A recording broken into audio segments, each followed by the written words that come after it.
Yeah, good evening. Welcome to Devil's Advocate podcast on this very somber of days. Hard to know where to begin, hard to know how I'm feeling, how I'm going to sum it up. So I might just stay quiet tonight and let the lads do it on my behalf because I'm not 100% sure where I am with the team. Before I introduce everybody, big reminder that we are partnered up with Manchester Mind. I'm going to put a number across the bottom in a moment where you can text and donate. Just a reminder that Manchester Mind is there for anybody and everybody who just needs maybe somebody to talk to, maybe somebody to just listen to them and not even talk back, somebody to put their arm around people. The team here at the Devil's Advocate podcast are always available through our Twitter handles. If you want to reach out to us in any guise, any form, just for a confidential chat, we are here for you. Introducing the panel, I've got with me Hammer, of course. Good to see you, Hammer. Sean, I think it's only about our fifth time working together, isn't it, pal? So welcome. And, of course, the one and only, the weekly steel chair himself, Reese, who hasn't even he hasn't combed his hair today for some reason. I don't quite know where he's normally far better groomed. As you can see, I'm digressing because personally I'm totally fed up and pissed off with today's performance. But without further ado, let's jump straight into it. Hammer, take us around the houses. Let everybody know your feelings on the game. Yeah, well, two initial things I'll say before getting to the game. One on the Manchester Mind thing.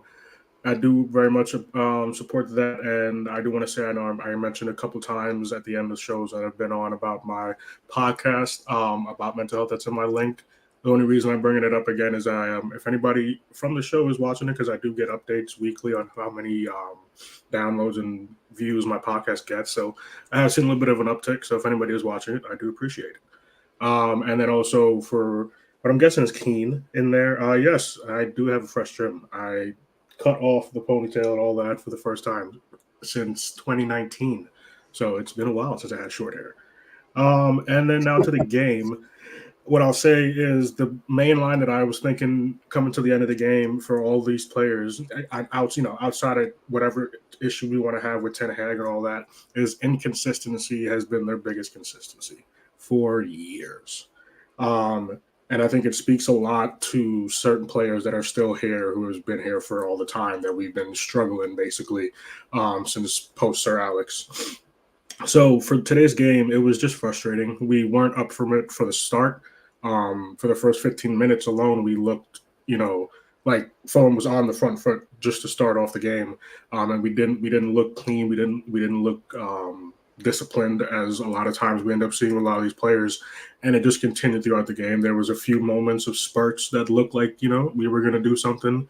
You mentioned just quickly. You mentioned right. we weren't disciplined.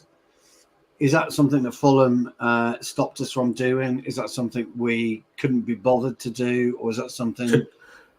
I think at times teams get us undisciplined, but today it was us. Today we didn't come in. I don't think anybody in the team had a right head coming in from the start. It seemed right, like it just didn't look like they were ready for a match today or a fight today. So I think today it was our own doing that we were undisciplined, I think. And the unfortunate thing is, because I saw some comments about it as well, even some of the senior guys, we know Bruno can have a hot head, but even some of the guys who are more experienced, who you think would pull everybody back together, didn't really seem to be pulling people back together. Excuse me. So yeah, I'll just say that I'm sure we'll get more into depth in the next few conversations, but it's the inconsistency for the majority of this squad that I think, outside of the obvious lacking quality and lacking depth of the overall team, it's the inconsistency that kills whatever we try to get going every season. Yeah, I've got no problem with that. Sean, what was your overall feelings of the game, and how, was it the way that Fulham set up that stifled us, or was it just our own inability and desire that allowed Fulham to come away with 3 points? I suppose a mixture of all of the above, really, Stu. For me, I think Hammer sort of touched on it. We never really came out of the traps at all. And I always find that even when we play well recently, we've been poor in spells. And today there was only one spell where we played anyway near sort of hungry enough to claw something back, and we got a goal and maybe threatened the second. But I mean, really, really, today wasn't it. Um, I thought Fulham set up to cover us man to man, stopping passes, and some of the passes were extremely sloppy. Um, I felt that they were to feet, but to the wrong feet. Um, very often, which is not something I would remember any Manchester United team in history kind of doing frequently, and I saw a lot of that today, which is really disappointing. Um, Yeah, thought that they were playing balls across the front of the box from the touchline into the ghost of Rasmus Highland, which was again, disappointing. There was a couple that flashed across. There was nobody there on the end of them. McTominay did that once, and Garnacho definitely did once or twice. And I think, we just missed look, we've 7 players out injured at the moment, and I don't think injuries are a major excuse for the way the performance was today. The 11 lads that were on the pitch today are still professionals at the end of the day, but I yeah. think the core quality of the team was definitely impacted by injuries as well. So, I mean, look, like I said, a multitude of reasons why the 4 of us are here disappointed, I guess, as diehard supporters tonight. Yeah, no, totally agree, Sean. Thank you for that, mate. Reese, just give us an overview, and then once you're finished with your overview, pal, I want to drill down to a few bits and pieces about the game and our lack of control and why we have a lack of control. And is there an argument for Ten Hag to have changed it dramatically? So give us your overview first, and I'm going to start with you, Sean, because I've got a couple of good questions for you. Then I want to go to Reese and I want to go to Hammer. Is that okay? I'm still getting used to Hammer's new hair. I don't know if you'd pull me, Hammer, with your new hair yet. I haven't quite made up my mind. I'll get back to you on that one, pal. I'm still getting used to it. It's hasn't even been a week. No, you look great, mate. You look great. Reese, over to you, pal. I'll keep it short and eloquently Scottish sweet. Yes. We were fucking shite and deserved to lose. The end. Yes. No, actually, Reese, you're right, and there's no need to elaborate on it too much. So let me go to Sean then, Reese, and I'm going to come to you next. I've got a specific question for you, pal. Sean, you know me, you've watched me, you've spoken to me, you know how I view football. I view it from my own eyes. I don't view it through anyone else's. I love it, people's opinions. But I looked at our short game today, and our short game was the one that was always going to beat Fulham. What I mean by that is our short to mid passing, which I thought was absolutely fucking atrocious today. And you know as well as I do, Sean, when you're playing your game, when you're involved and you're invested in the game, 2, 3, 4 short range passes can get you up the field quicker and more accurately than a 30-yard Bruno ball. What is it with our short game? It currently isn't working at the moment. And how can Ten Hag and the players actually really, because the players have got to take responsibility for this, how can they reassert themselves in games? Because 9 minutes of injury time comes up. We score a goal with 2 minutes to go, a minute to go, whatever it was. Big Harry, by the way. And Reese is going to give him a 10 today. I can see it. And then we go on this huge crescendo of pressure. So why can't we do this right from the very beginning of the games? What's stopping us? So, sorry, there's a multitude of questions in there, pal, but I think you know what I'm getting at in terms of it all starts with the short game. Yeah, you're right, 100%. It absolutely does. I think, even looking at the team playing long balls, it doesn't often work out. So maybe, focusing on that short passing is probably a focal point at the moment. And you're right. I think we got it wrong today. I suppose it's almost like the players have, played with each other 10 years ago and they're only getting back together now. Like going to a Legends game or something like that, and you see players from a time gone by that remember how they used to play but aren't quite as crisp as a team to play together day in and day out. And I don't know why that is. And maybe it is because of, not having a consistent 11 week in, week out as well. That's something I said before, and I really don't want to make that as an excuse, but it really feels like that with the short passes. The same player isn't always in the same spot because they don't have the same player in the same spot. So with Shaw out, you've Lindelof there, they're completely different players.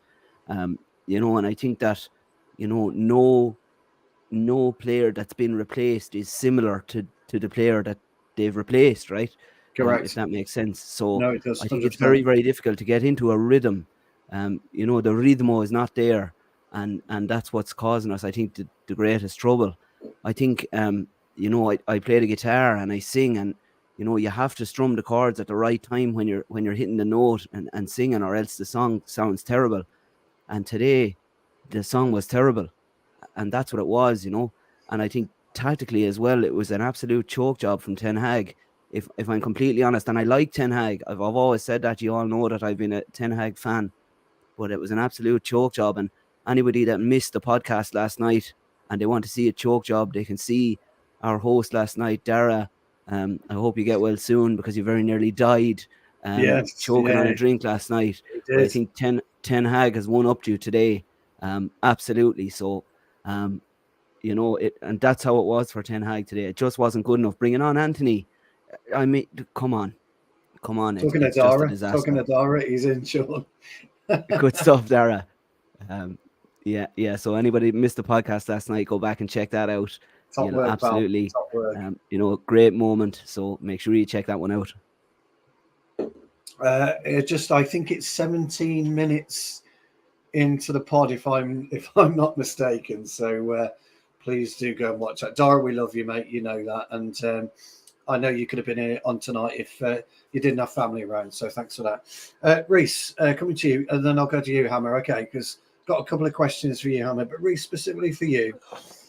Yeah. You like your stats to an extent, whereas I don't. But we conceded 17. This is courtesy of Greg, by the way, who's in the chat. So thanks, Greg.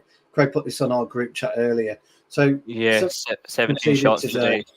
Yeah, 26 from Luton, 23 from Villa, 22 from West Ham, 16 at Wolves, and 17 for Newport, 16 for Spurs. Yeah. Obviously, there's an issue there. What is the issue? Why are teams getting at us a lot easier than they have done in the past? Yeah, I've seen that. To be fair, we're a fucking joke, and if you don't laugh, you cry. Yeah, I'm at that stage now where if I can't laugh, I'll cry. That's how shite we are. But in terms of the short answer, genuinely why we can see so many shots is because we are shit. But in a longer sense, I agree with Keane. Like, we're too open in midfield, but also the manager can't coach. When you look at what we've got in terms of players and all that, most of them are too similar. But the problem is they have basic understanding of the game, but then they generally forget it. So I generally thought that our best player today was Maguire, which I'm never going to say again. Wow. Greg, Jonathan, hold it there. Jonathan, anyone of the Devil's Advocate team, please clip that up. Get it on our TikTok. Please say that again, because Sean is absolutely looking bemused at you, Reese. You must say that again. Come on, let's hear it. Of everybody that played for us today, our best player was Maguire. Yes, which says a lot. You're right. But in general, the way we play, like, we've got no control of the midfield. We don't dominate the midfield at all. Doesn't matter who plays. Doesn't matter if it's Casemiro, Kobe Mainoo, Bruno Fernandes. You can't dominate a game with Scott McTominay anyway. Like, Scotland don't know that. Like, in terms of circumstance being, we don't have anybody who can physically recycle possession and dominate play.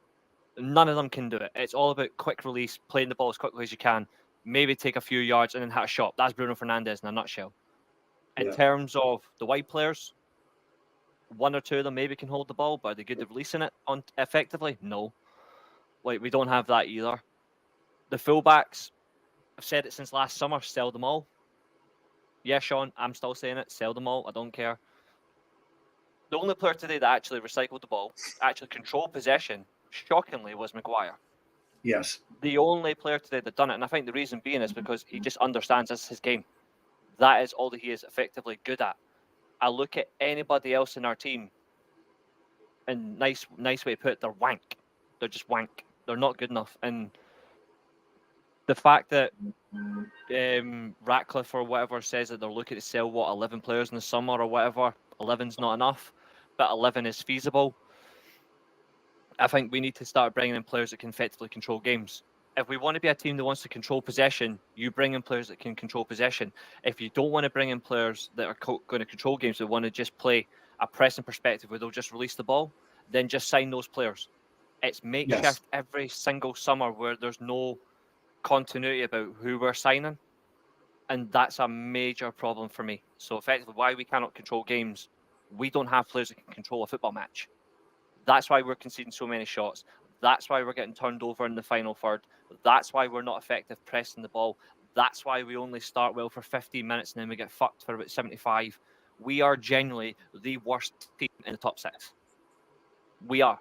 And I hate the fact I've got to say this. As a fan, I hate that, but statistically, it's a fact. We are the worst team in the top 6. And I don't think I think Ten Hag's I think in the Eredivisie, for example, perfect for him. He's a good coach in that perspective. I think he certainly has the tactical flexibility for there. He's done it. Ajax, he's done it for Vitesse and all that. You can't. Yeah, Greg, to be fair, I think that's true, but I said top 6, I was being honest. But yeah, top half, I don't disagree, to be fair. I think Ten Hag, last season, we definitely overachieved. 2 cup finals, we won one of them. We won one of the cup finals. We lost the other one where we had no control at any point, and we were lucky to get top 4. We were very lucky to get top 4.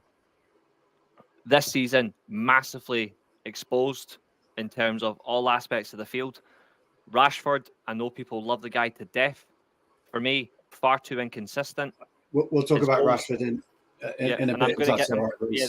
I'm no, it's fine. I just want to put one last point on him, and after that, I'll move on. Film. No, that's good. He's another. In terms of controlling games, he's my other problem because he does not control them enough from the wing. Because he also has the issue of when to release the ball, when to be effective with it. Last year, he seemed to have nailed it.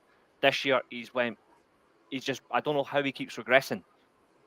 He fundamentally would be brilliant for a psychological exam. Like, just to do, like, if you're studying psychology at university and you're studying player performance, Marcus Rashford would be a brilliant example to probably get an A. Like, he probably would, because he's that insane. I don't get how he continues to have great seasons, then the next season he regresses. People say, oh, he's brilliant. Yeah, he was last year. This year, fundamentally, nah. And people are going to say, oh, but it's connections on the pitch. We're a fucking team. You shouldn't be relying on one player to have a connection with. You should have a connection with everybody in your team.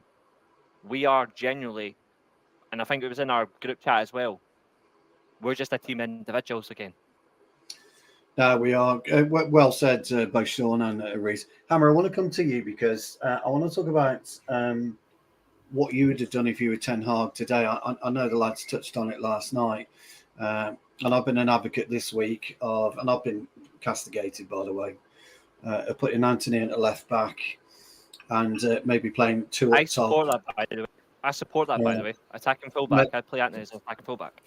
Yeah, and maybe playing 2 up top and pushing an extra body into midfield to counter Polina in particular, because we all know how good Polina is.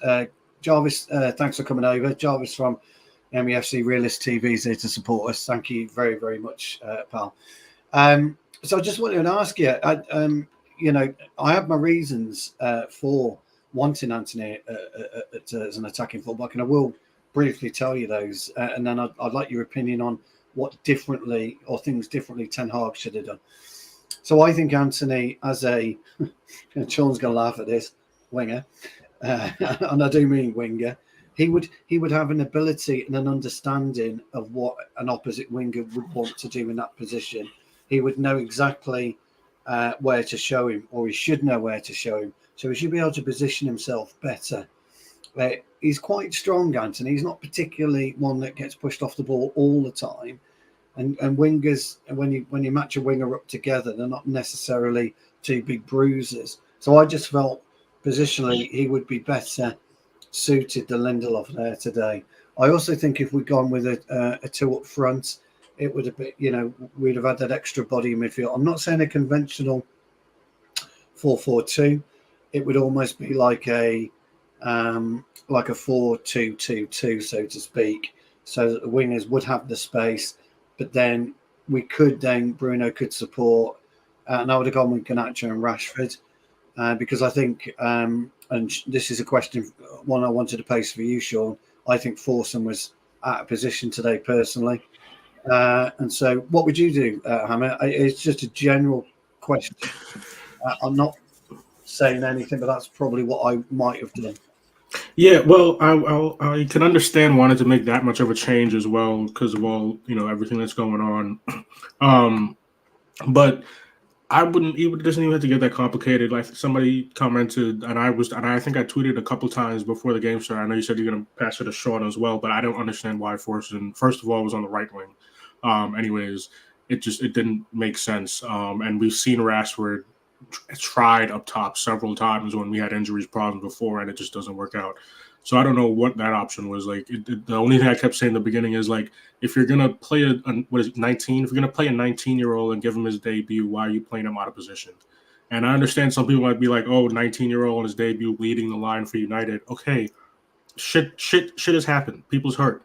Right, Martial's gone for the season, probably gone forever by the end of this season, and Højlund runs himself into the ground every game. So obviously this hamstring was going to come, or some muscle injury was going to happen. If you're going to debut a 19-year-old, play him in his position. And on top of that, you also took the other young player and put him out of the position that he was thriving in at right wing for these games that we were playing well. So I didn't agree with that in the first place. And then in terms of the defense, with all the pain in the ass stuff that's going on, at this point, I just would have done it again more simply and just flipped Lindelof and Dalot. If I'm not mistaken, Lindelof has played a right back for his what's his country? Has played for his country at right back. I know he still probably wouldn't have been great, but it didn't make sense putting him at left back. And we've had Dalot gain some experience at left back this season with the injuries we've had, and Dalot has been playing well. You could have gone the same structure. It's just, and I know this one some people might not agree with because we've been begging for him to play his style. But when you have certain injuries, you do have to make an adjustment as a coach. So what I would simply have done is, if you still want to play the style, have just flipped those two at the back, put the kid in his natural position, and just told everybody to be more disciplined, right? Casemiro and Kobe can be quality in that pivot, or however you want to view it, but all three of our midfielders were running sideline to sideline and box to box today. Doesn't make sense. Our defense, Dalot was going as he does, because that's how that's how Ten Hag wants to play. Dalot has a lot of freedom going up the field, and there were times when I saw freaking I don't know who it was, Maguire or whoever.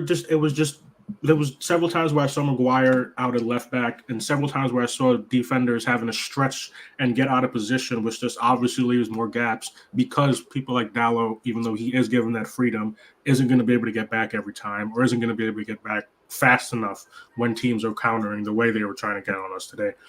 So I wouldn't have made it overcomplicated. I know you wanted to change that, and I definitely see understanding that, especially with the two at the top and everything. But I just would have kept it simpler and just told them, be more disciplined from midfield to defense and play the kid in his position. Because to be honest, the kid had a few moments where he was dribbling well and he was doing some good things, but he was getting it at like the halfway line and trying to dribble up into the center of their defense, and he's not going to make that dribble. It should have been Garnacho out right, Rashford out left, and just tell the kid, listen, play up top, and if you get an opportunity, put something in the back of the net. It should have just been simple and disciplined, and I think Ten Hag maybe tried to get too complicated today, and it backfired. Yeah, no, absolutely. Sure, yeah, we'll go to the comments in a minute, because there's loads of comments, which is surprising considering how bad it is been today. So apologies for that. But Sean, I want to ask you about young Forson. And I want to ask you about Ten Hag's stubbornness to change. So first of all, I want to ask you about Young Forson. I think it was a bad time to bring him in. It's just such a shame as well, because I think there's a lot of talent there. But he got him. He's played him out of position. And what do you think about Ten Hag's stubbornness to not change it, when surely there was an argument today to change the system or change something? Yeah, look, maybe there was. I suppose in my eyes, maybe hindsight is 2020 vision on that. I think young players will be hungry to come up and get their start anyway, albeit maybe out of position. But I mean, realistically, I think, sure, maybe a poor decision now, but if you were to ask me yesterday, if you were to bring up a 19-year-old to play, in the next couple of games, would you prefer to bring him on against Fulham and give him a run, or would you bring him on for City?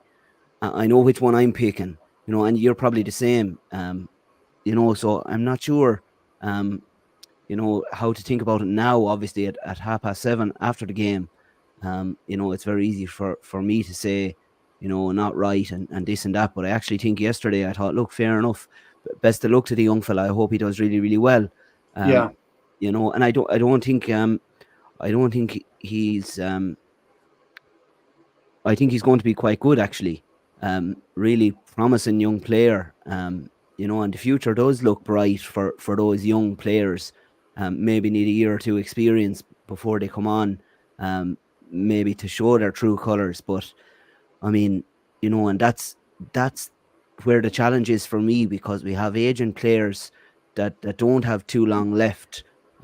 We have some attitudinal issues, I would say, with some of the players, not particularly naming names. I don't mind naming one.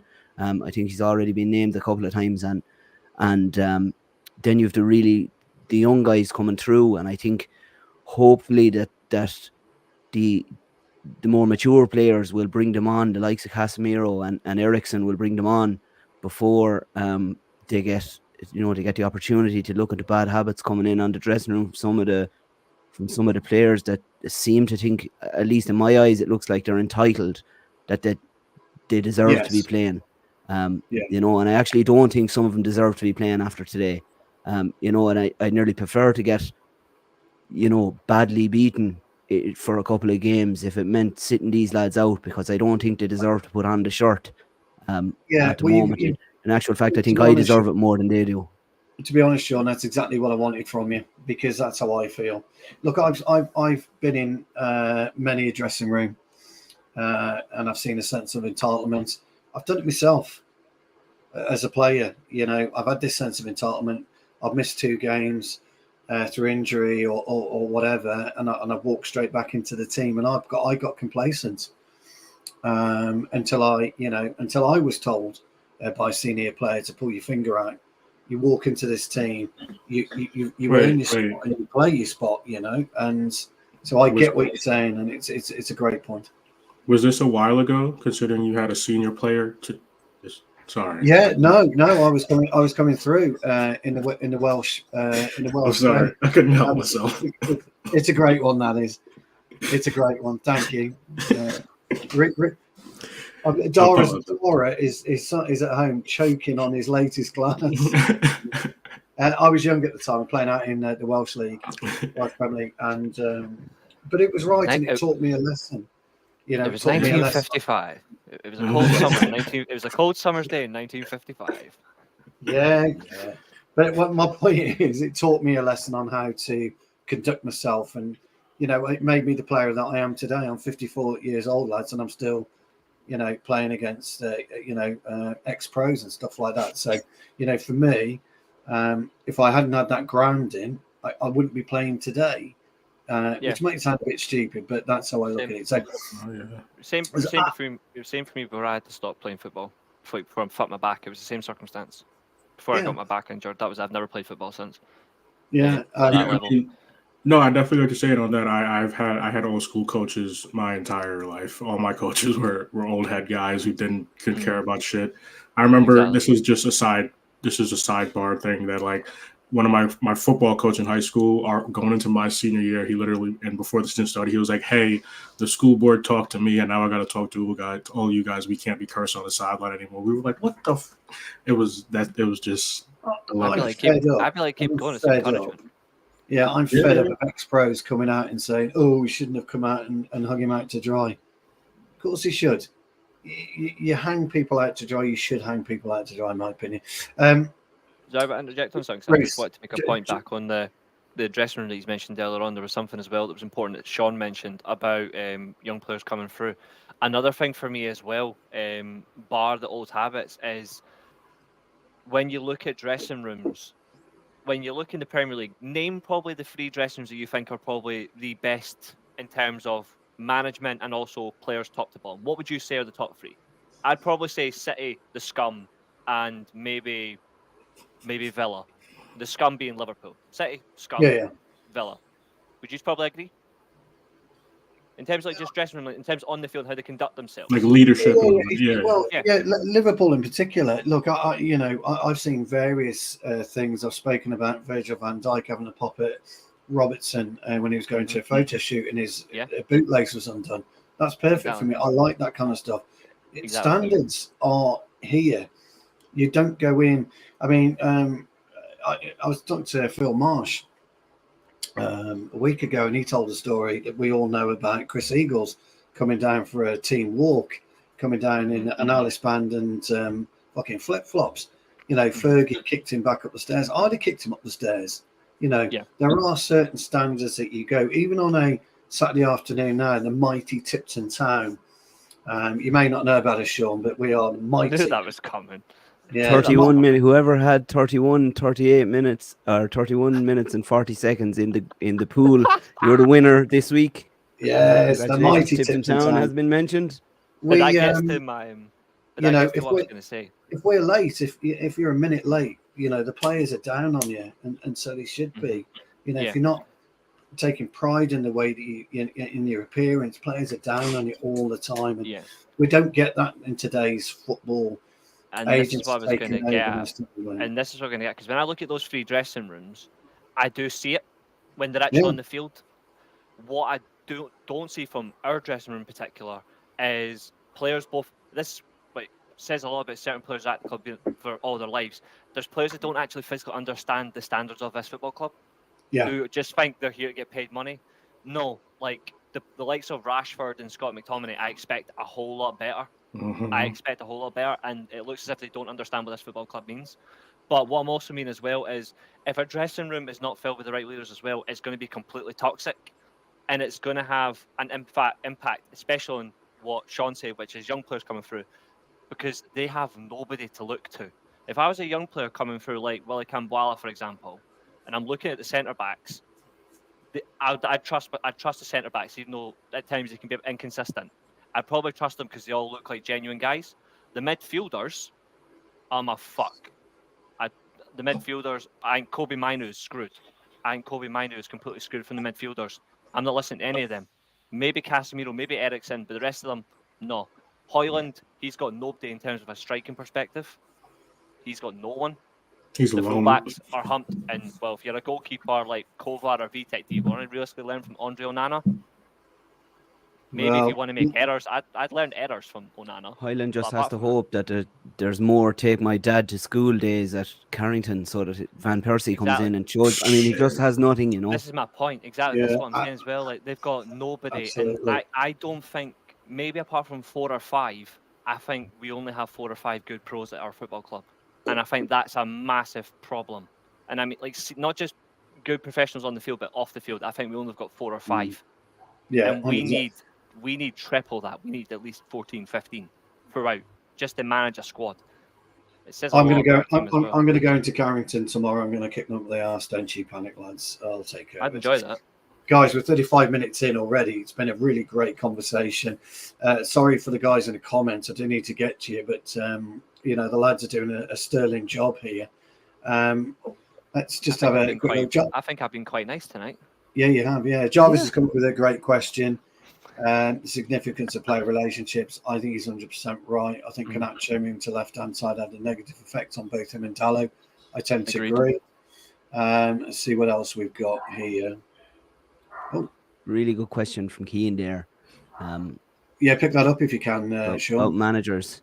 Yeah, I'm all in for that. Are you into the back? Can you put the comments No, on? I can't. No. Where am I? I'm not back. I'm See not there, back here with it. 717. Just look. A few of you mentioned Rashford. Just while you're pulling that up, Stu. Yeah. If any of you have seen the movie Me, Myself, and Irene, Yeah. that's what reminds me most of Rashford at the moment. You're either going to get this pacifist, lazy, I don't want to say useless, but I have now. No, or else you're going to get this maniac. I would say a lot worse. Or you're going to get this hungry maniac. And last year we got Hank, and this year we got Jim Carrey. I think today in particular, giving up on the ball. It was just, he was letting his neighbor's dog poo on his lawn. That's what he was doing. If I could just go off the back of that too, I've been seeing it for the last few weeks. Just look at him. Even when he gets an opportunity with the ball rolling at his feet, he stops and passes it back. Rashford last year, or forget Rashford last year. Rashford 5-6 years ago is taking somebody down the line, is putting his head down, and he's just stopping. What Greg's talking about. It's not going to be at United. I I think Rashford gets sold this summer. I think he goes. As well. I think he has the potential to refire his career, but I don't think he's starting it back at United. Yeah. I've got another comparison for Rashford. I compare Rashford last season was Darth Vader from that Rogue One scene at the very end when he just kills all the rebels. This season he's been Darth Vader from Return of the Jedi at the very end, just completely passive. So we went from Rogue One to beaten by a kid. That's an analogy. That's a good analogy. This is the one you're talking about, isn't it, Sean? Yeah. So Keane's asked if 10. I'll kick that off. I don't know. That's the problem. I don't know. I had two in my head, and I'm going to pick the more controversial one to make everybody upset. But go ahead. And I think this is I think the answer to this question is instant. I think if you know who you want, you know who you want. So I don't. Yeah. Well, we'll go around Hammer, Sean, and then Reese. Then you can have a go at Nathan in a minute. Oh, yeah, wait. Let me go last so I can piss everybody off after, because I'm sure they actually have thought out. For me, we'll start with you, pal. When you go, man. When you go. Yeah, sure. So I think this is the reason I actually wanted to pull this up, because it's a really good question in terms of look at what's happening at the end of the season. Yeah. I mean, Klopp is leaving Liverpool, and there's going to be managers coming out of the woodwork to show for that job. There really, really is. And I'm not saying we're going to get sloppy seconds there, but it's just the market is going to be flooded with availability, I think, in the summer. Maybe it's not at the moment. And when we were looking at the summertime, maybe there was talks that time about it. There was nobody really available, and Harry Potter's uncle was up for conversation, Yes. So, I mean, and I'm not even going to say his name because it's just disrespectful, I think. But now you look at, like, you have Alonso. I think Nagelsmann isn't going to stay in the Germany job. There's an absolute abundance of available managers. Like Mourinho is available again, whether you like him or not. There's plenty of choice there. Tuchel obviously is available. I mean, look, I think Alonso is the best manager in the world this season. I think this season, I'm not talking about... He's set records in his own course. I think everyone should be fighting for him. I know, look, the inevitability of where he's going to go is probably there as well, but that's who I want to see. I'm sorry, I don't know if it's true, but I saw it was a Real Madrid account, so it might just be them talking bullshit, but it said that apparently he wants to wait until the Real Madrid job's open and go there and screw, and if he does, I'm going to laugh my ass off at Liverpool. I would consider, and this is my own personal opinion, if I was, and I think you're right, Sean, Alonso's proven to be a stellar manager, but I think if it was me and I was Alonso, I'd need to prove I'm not a one-season wonder. I'd need to prove I can do it every 2 or 3 years. To be fair, in hindsight, he did take the Leverkusen job last year, and Leverkusen were in the relegation battle, and he did get them Europe. He did get them Europe. So if anything, he has proven he can recover a side. It's whether or not, though, once you've won a title, and I think they are going to win the title, but you've won a title. I think they've got. it'd be their very first league title as well. Can you? If I was him, can I get them into as far as I can, as deep as I can in the Champions League? Yeah. That's how I would view it. I think it's a great idea. But did you land on someone, Sean? Alonso, yeah. You landed on Alonso. Alonso Sorry, my mate. choice. Yeah. Yeah. Okay. That'd be a Reece? hell of a hijack. Yeah, wouldn't it? It'd be Yeah. terrific. For me personally, I have like a short list of 3, but I do have an undisputed choice. So Alonso is definitely on mine. The other is Hansi Flick. Like disregard the Germany stuff. There was so much shit behind the scenes that didn't work. His Bayern position was incredible. Yeah. And to be fair, I'm a big fan of Julian Nagelsmann. For me, I'm taking Nagelsmann after the Germany job, or I'm taking Alonso. I think Hansi Flick will get the Barca job anyway because he is the favourite. For me, it's between Nagelsmann and Alonso, and I think Alonso will probably go Bayern. He is the favourite, so I would still take Nagelsmann on that, 100%. Okay. And Hammer? So what I will say is that Reese did say what my non-controversial option was, and it is Nagelsmann would be my non-controversial option. I could definitely see that happening if he wants it. Also, I don't care that Alonso played for Liverpool because so did Sir Matt Busby. So I don't Oh, care. yeah, I'm not interested. Yeah, I'm not No, interested. yeah. Oh, yeah, no, I don't care that he that's played. I'm fine. just saying it'd be a hell of a Enough fans hijack do, but from Liverpool and Bayern. Let me just throw something into the mix. I do like Ruben Amorim though, the sporting man. And it's a bit it's a bit mischievous. Well, what if City are guilty? Oh Lord! And Guardiola becomes available. What? Not to us. I'm just saying. In the domino effect of managerial merry-go-round. Okay. Because that could happen. I think we'd all agree that could happen. I think the next City manager, I don't know if they'll ever get caught. It'd be interesting if they actually do get caught. I think the next City manager is either Arteta or Xavi. So do I. I think it's Arteta. That's what I think. Yeah. Anyway, sorry, my controversy want to piss everybody up is bring back the toxicity and bring Jose back. Fuck all of you. If we actually do clear it out, he has mentioned twice that one, he would like to try to do a better job at United. And in the interview with Rio and fuck the other guy whose name I can never remember, he did say that him and Ratcliffe have a history going back. So if we clear teams out and say, fuck it, Jose, here's the keys, let us know who you want us to buy. He's at least, I would say, if we actually let him take full control in terms of the, I think he would at least scrap us a title, maybe. And I know that's crazy to say, but and it would just be so toxic, and everybody would be mad, and everybody hates us anyway. So Jarvis has chucked in another. Girona are there or thereabouts, aren't they? Top of La Liga at the moment, and he's talking about. That's a good shout. I was going to say another, someone like that. There is another potential name, but the only thing is I'm not going to say because people will cry, but I think he will leave the season. I would also consider Allegri from Juventus because I think, look at our team, I think the way these players play, they're not really good at controlling the possession of the ball. I generally think what he does really best, apart from the fact he gets teams organised, his teams win effectively. I'm not going to say we should go and get him, but he is potentially leaving at the end of the season. Thiago Motta is being linked with that job as well. He's also been linked with the Barcelona job. I think he's got a potential good future as well. But people have got these issues with defensive managers and all that. I'm like, sometimes we need to be, But I think we're more likely to go for an attack-based manager. But if we're looking just to get organised and win this now, I think he is actually another potential candidate. To be fair. I think you're probably sorry, Stu. I was just going to say I think you're probably right, Reese. But you're talking about clearing out all the defenders and then taking on a defensive manager. I'm not sure how that marries up. No, I'm clearing. No. What I've said is I'm clearing out the shite defenders. Yeah, that only leaves us with 3 leaving people. You with 2. With Martinez if he's healthy, Varane if he's healthy. I've got one more little snippet to put in there, lads. That he's saying David Moyes. When you consider where we are going to be in the summer, when was the last time Liverpool, Barcelona, Bayern Munich were looking for managers? It's never happened in my lifetime. It's never happened. There's no guarantee. There's no guarantee Ancelotti will continue at Real Madrid, is there? There's no guarantee. What you were saying about Juventus. So there's, are we in a position where it's just come at completely the wrong time for us to get our chosen?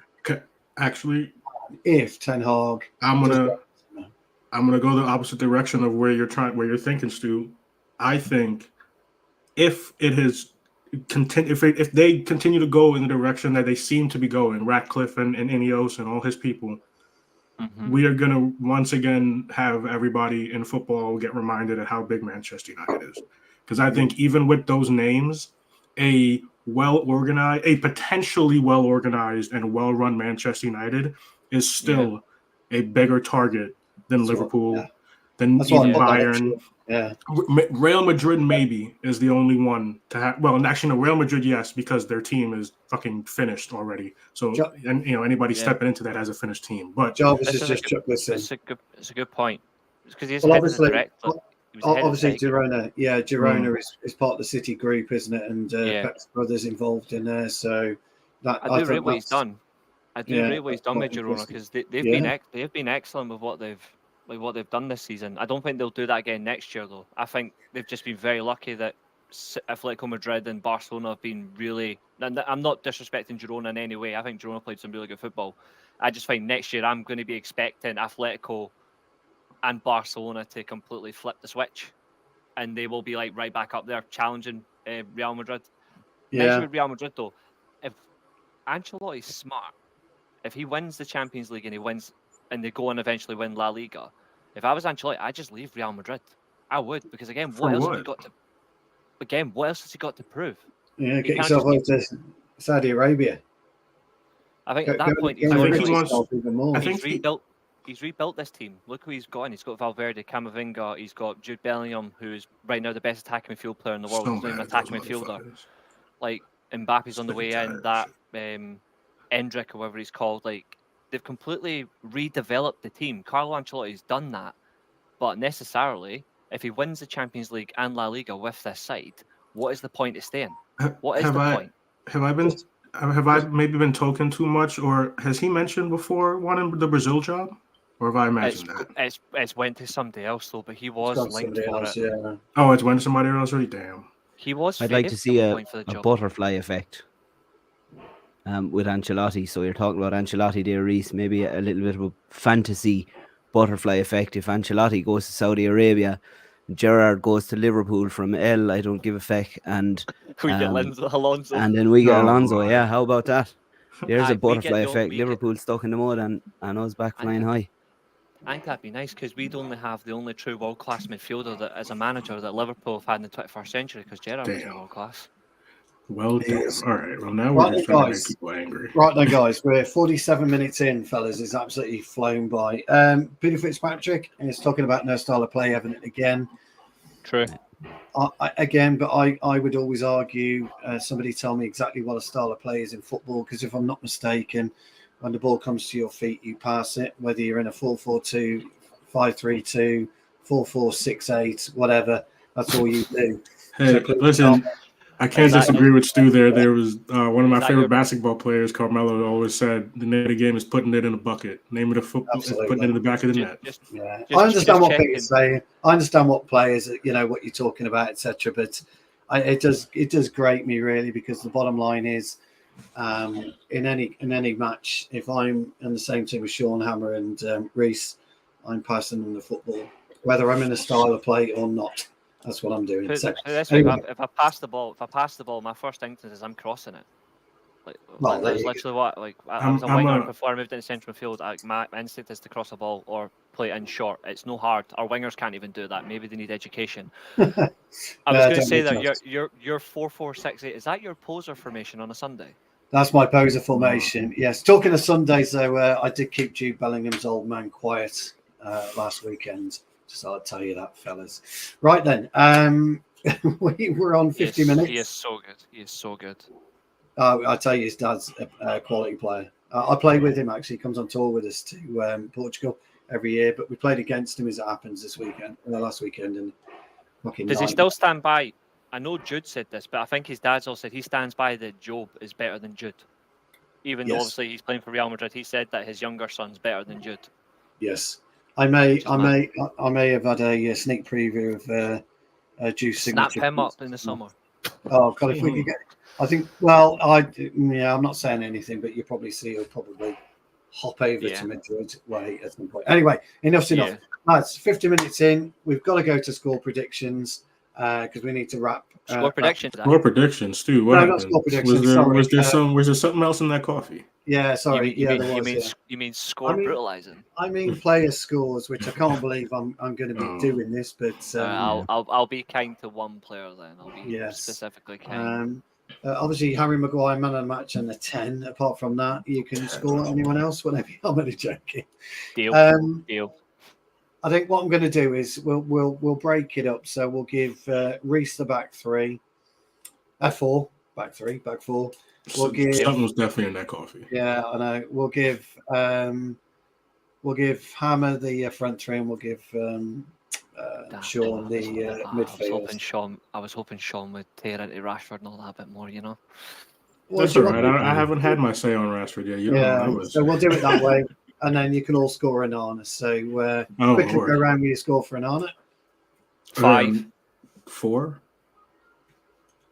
It's a countdown. I'm going to say 6. Oh. Yeah.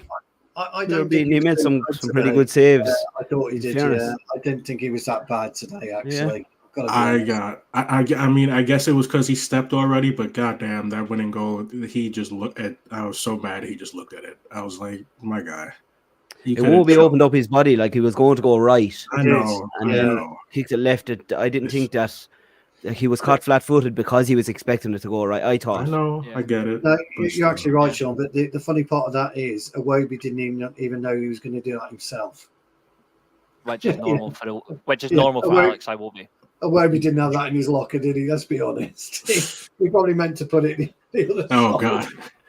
Wait, anyway, I'm sorry. Alex Iwobi. I don't laugh at concussions mainly because I've had more than you're supposed to. But I forgot the guy's name on Fulham who collided heads with Casemiro. He tried to put a cross in, and Onana had to save it.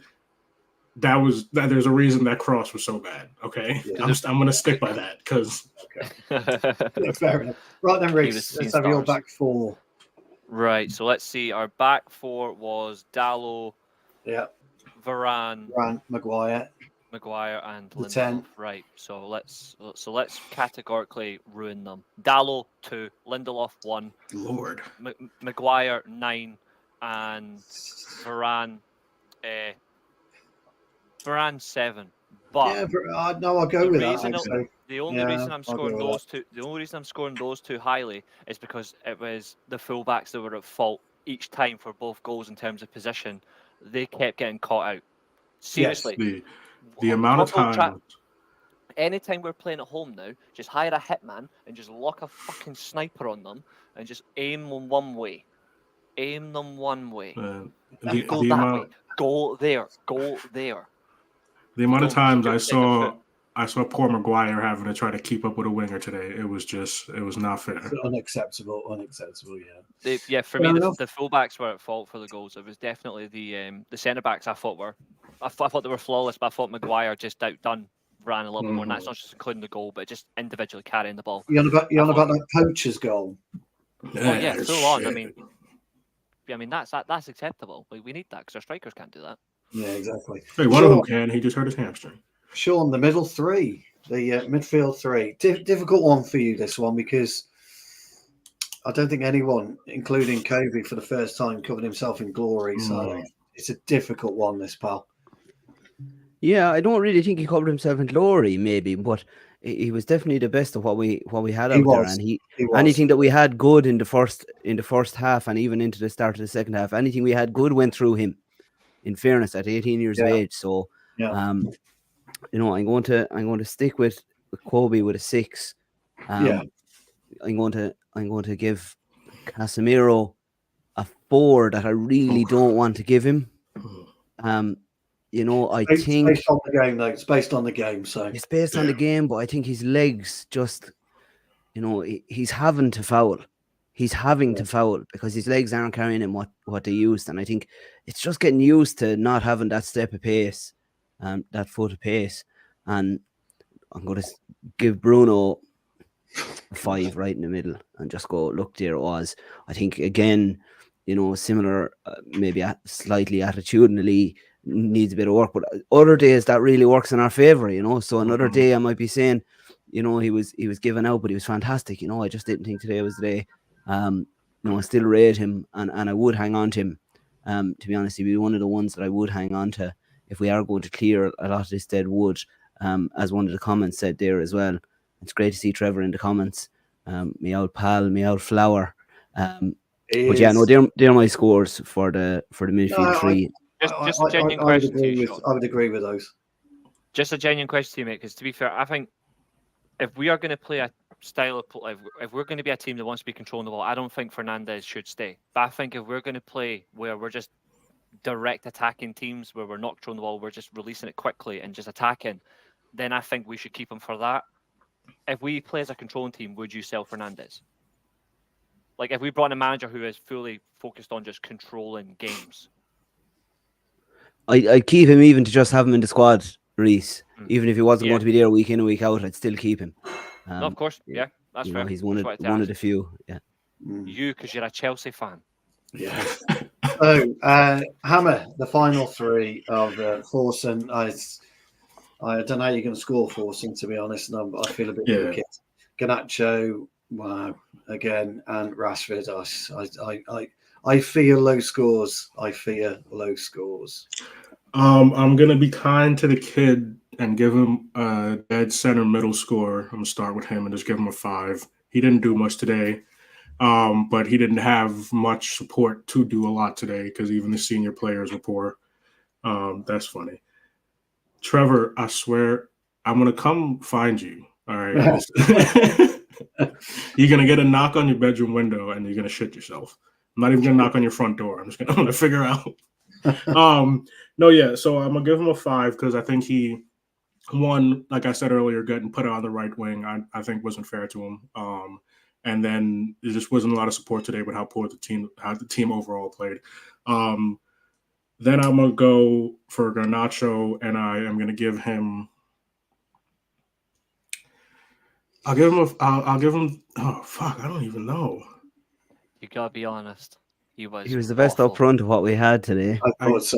Yeah. You know what? Okay, yeah. If we're gonna go from that perspective, yeah, his dribbling's better than it's been a while. Yeah. I'll give him 7 to just because if he was the best up top, and I think I think wants to kill you. It's basically you coming from Trevor. What happened? Yeah. No, but I'll give him a 7 because the one getting flipped again. You know, again, like I mentioned, he was doing well on the right wing during in these last few games. I got to applaud that. Sorry, it's the new haircut. So my bad. And then Rashford, a 4, and I could go lower if I wanted to. And my issue with Rashford again, there's 2 main things: is he no longer takes people on, and I don't know what's going on with that. That is outside of even the effort thing. You no longer have your style of play that gave you the name that you've had in your good seasons. And then the effort. It goes back. I think Sean talked about it a lot. I'm not sure if Reece did as well. You're playing for Manchester United, and you're one of the academy guys. You should be the last person giving up when you have a Manchester United shirt on your back, and you are the first person giving up. It seems every game. So him and McTominay are the 2 that I said earlier on. They've got no. It's almost as if they've forgotten what it means. It's weird. Today, and only today. I'm not going to speak about other performances, but today Rashford was as useful as the letter G in lasagna. As Little Wayne said, G is moving silent like lasagna. It is. Exactly. Funnily enough. Right, fellas, we've done an hour. Just a quick one from Jarvis. Question for the panel. What do you believe is the root cause of our struggle to maintain possession of abilities or Ten Hag's instructions? For me, it's players. Simple as that. Players' abilities and players' mental. But I talk about that a lot. If you go back 25, if you go back like 25 minutes, you'll hear my 5-10 minute rant on what I think is wrong with the football. That's what I would suggest. Sean, what do you think, pal? I agree. Totally agree. I'd love to see. I wouldn't love to see Reese's pajamas collection anyway. But what I would love to see is Ten Hag getting a good chance with players that are hungry to win for not only So him, would the I. club, but the So would shirt. I. And I Yeah. think we'd see a completely different animal. And I think everybody that's saying Ten Hag out would be saying, what did I say that for? That's what I think. If we had 11 players that ran like Hoyland, holy shit. Well, watch out for Mr. Harry Kane. I think he comes back to the Premier League in the summer. Whether he comes to us or not, I don't know, but I think he comes back to the Premier League. Guys, we've done an hour. You've been absolutely brilliant, actually, because I came on feeling depressed and suicidal. You guys have cheered me up immensely, so thank you, the three of you. Just a quick reminder before we do go, thank you for everybody who's been in the comments. My apologies for not interacting with you as much as we should. But when you've got good football knowledge on the panel, plus Reese, it's different. I'm only kidding. When you've got great football knowledge on the panel, I've got a response for that comment. I know you have. I know. You want to hear what they've got to say, and sometimes when you've got a free-flowing panel like I've had tonight, it's a lot easier just to listen. So I hope you don't mind on that one, guys. Quick reminder that Devil's Advocate is partnered up with Manchester Mind. There is a text number along the bottom of the screen. Please dig deep. Please dig deep. And check on everybody and anybody. If people aren't been in chats, group chats, anything like that, please ring out. Yeah. I came out of the cryo chamber for tonight for one appearance only, a very rare one. So don't forget to like the video, subscribe to the channel. You'll see a lot more of the lads and maybe some more of me. And don't just drop comments. Keep the love coming. There's a campaign to bring Sean back on a more regular basis. Thank you, Hammer. As usual, where can people find you on your socials, pal? Like always, I'm mostly on Twitter or X or however you want to call it now, Hammer United. And just like I've been saying ever since I've been on now with all the Manchester Mind stuff, if you need also some stuff to listen to, some motivation, check out my link in my bio as well.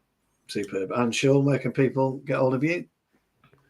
As few places as possible. You'll get me at that handle on Twitter, on TikTok, and come into a group chat near you, I'm sure. And Mr. Weekly Steel Chair. Well, first of all, you can find Sean at Sean Unshowable because half the time he isn't showing. You can find me below. You can find me below Weekly Steel Chair on YouTube as well. It's also on Twitch. And you can also find me now and again when I can be asked on X because nobody calls it Twitter anymore. Apparently, Devil's Rising, I'm the only one. So fuck the performance. Good lads, good show. And you can use and abuse me at Stu Woolley as usual. This has he been. Likes it. Yeah, I do love it. This has been the Devil's Advocate. Thank you, guys. Thank you ever so much. Honestly, you've been a great Philip for me tonight, and I hope you've been a great Philip for everybody who's tuned in and watched. And thank you again for your comments. I'm not quite sure what's coming up during the week. Are you guys back on Wednesday, Sean? Jonathan, is he back on Wednesday? I'm assuming these show will be ahead, yeah? I don't know. I couldn't see any reason why it wouldn't, yeah. Okay, superb. And there'll be a preview, I'd imagine, either Friday or Saturday. I don't know when we play. I'll have to have a look. Actually, before we go, depending on what happens tomorrow, Evan will be on that show Wednesday. So Evan might be in a potential, I'm hoping not, but Evan might be in a bad mood Wednesday. So oh yes. Isn't the Mickey Mouse Cup tomorrow? Yep. So because we're not in it, it's the Mickey Mouse Cup as far as we're concerned. So yeah. And depends on what happens for Evan tomorrow. If his team loses, he is going to run or get caught by Julio. We'll find out. We will find out. Guys, once again, thank you ever so much. This is Devil's Advocate Podcast, and we are out of here. Take care. Bye-bye.